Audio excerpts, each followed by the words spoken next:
Hi everyone, Flaming Footy here, and welcome back to a new video on the channel. And today, guys, I'm going to be going over the top 15 prospects in this year's 2023 AFL Draft. Starting off with number one, and it is of course Harley Rae, whether he's playing for West Coast, North Melbourne, or another club potentially like Melbourne that will make a bid for the number one pick. He is the best prospect in this year's AFL Draft. His interviews, of course, people love his interviews. He's a brilliant player and knows how to handle the interviews well. He's an explosive player. He wants the big moments. He loves the big moments. He knows how to find the ball. He knows how to kick the goals. He plays like Dustin Martin. He's an explosive player, and that is why he's the number one prospect in this year's AFL Draft. He's also that game changer person and that person that can break open a game.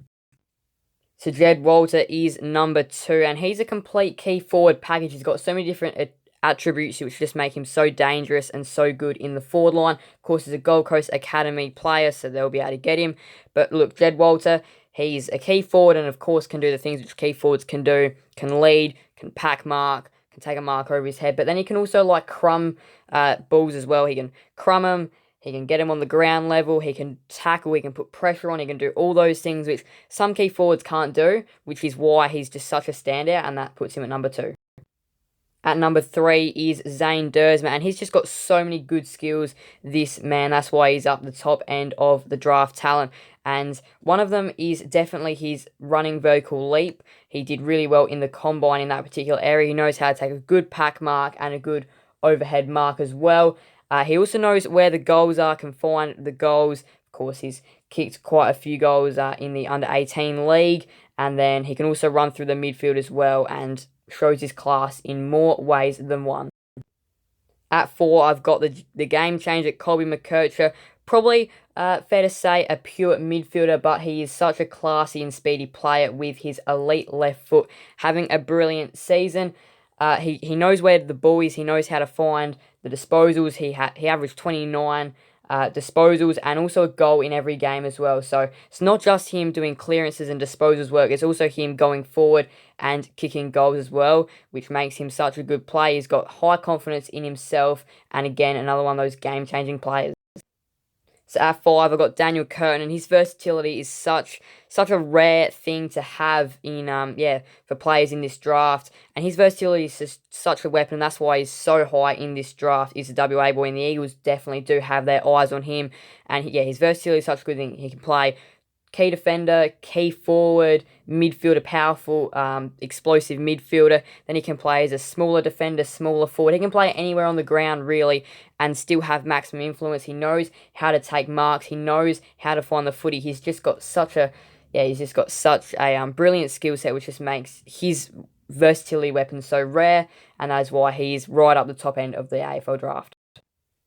At six, I got Nick Watson, the crafty small forward who can create goals out of absolutely nothing. Also has a nickname of the Wizard, but as I said, he can create goals out of nothing, can create them out of stoppages, just knows where the goals are and has great goal sense.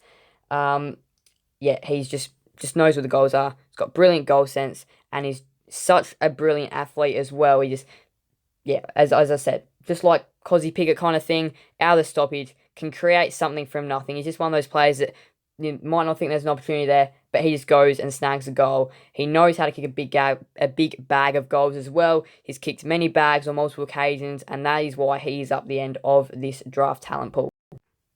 At seven, got the midfielder Riley Sanders, who was a consistent performer this year. He knows where the ball is and how to find clearances.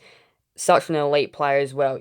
As I said, averaged a high number of disposals and in the midfield. Got plenty of clearances as well. His consistency is such a good thing. You know that he's always going to rock up every time, this same consistent attitude. And you know what you're going to get from this man. Just pure class and exactly what you want, racking up the numbers.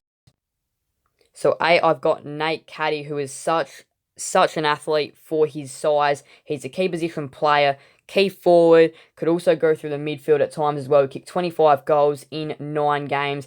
At times, he was just such a threat in the air and almost an unstoppable player as well. But the main thing which has definitely risen him up is his agility. He's a versatile player and an athlete as well. Can go through the midfield, can go in the forward line, and he's an athlete. He can run, he's got speed, he's got skills, and he's a brilliant marking player as well.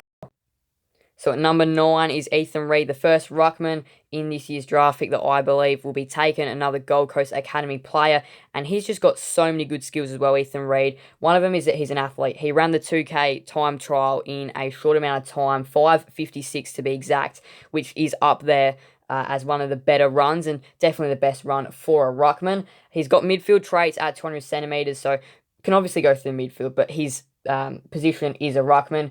And then he can also be a marking target forward when he is not in the ruck. He's got plenty of hype around him, and there will definitely be a bid coming early.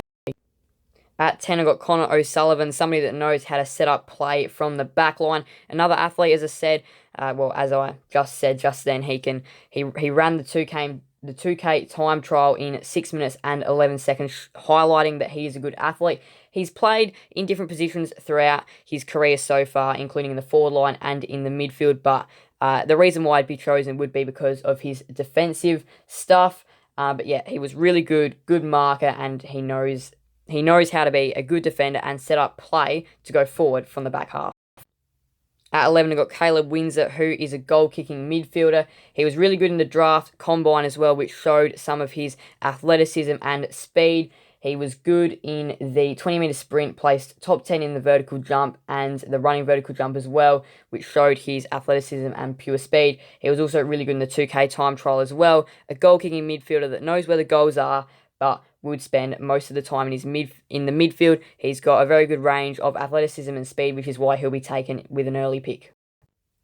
At 12, I've got James Leake, another versatile player that can play anywhere on the ground. Definitely smaller than Daniel Curtin at 187 centimetres, but he is definitely primarily a defender, but can go forward and kick goals as well. He knows where the goals are, but he can make an impact in all of his positions. But yeah, he knows how to fly for marks as well and set up play across the half-back line, so that's probably where he'd be played. But again, though, clubs can change players like this into a forward or something, but his versatility will make him definitely a great pickup. At 13, I got Jake Rogers, and he's another one of those players in this draft pool that is very consistent. You know you're going to get from him every time, and he can play in a couple of different positions. He was in the midfield over the course of the year, but could potentially start as a small forward at AFL level. Of course, he's got some good speed as well, which will definitely be handy in the small forward line. In the forward line as a small forward, but consistency is what you're going to get from him, whether he's in the midfield or in the forward line. Consistency, you know what you're going to get from him. He's a clean user, and he also goes in and is a very contested player as well, loves to tackle.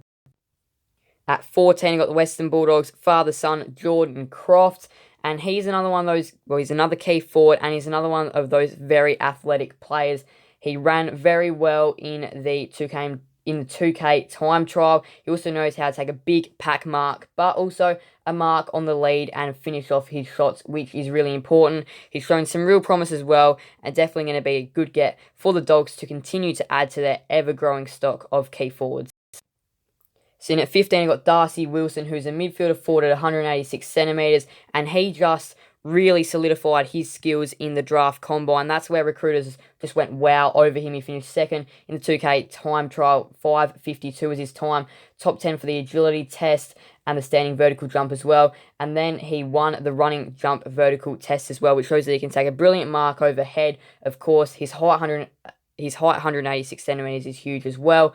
But yeah, he can take a mark over his head. He can play as a small forward or potentially even a taller forward, not a key forward, but a taller forward, and they can also go through and be a powerful midfielder, showing his athleticism and speed.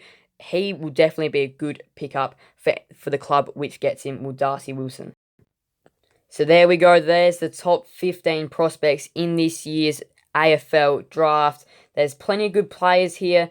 But yeah, the draft is expected to be shortened after the first round. There's definitely a clear gap between the top 7 or 8 or so, and then it does get a little bit weaker. But still going through the top 15 players, I still do feel like there's definitely suitors out there for all of those players, and there's definitely a few more after that as well. It's probably only going to be about a 50-pick draft, but definitely all these players will be getting selected. There's lots of different players in the top 15, which will suit different clubs' needs. But anyway, though, this is just my opinion. Feel free to let me know your thoughts in the comment section, but I'm pretty sure this will probably be the likely top 15. Thank you guys all so much for watching. Please do make sure to leave a like and subscribe and hit that notification bell. See you guys in the next video on the channel. Thank you guys all so much. Bye everyone. Flame for the out.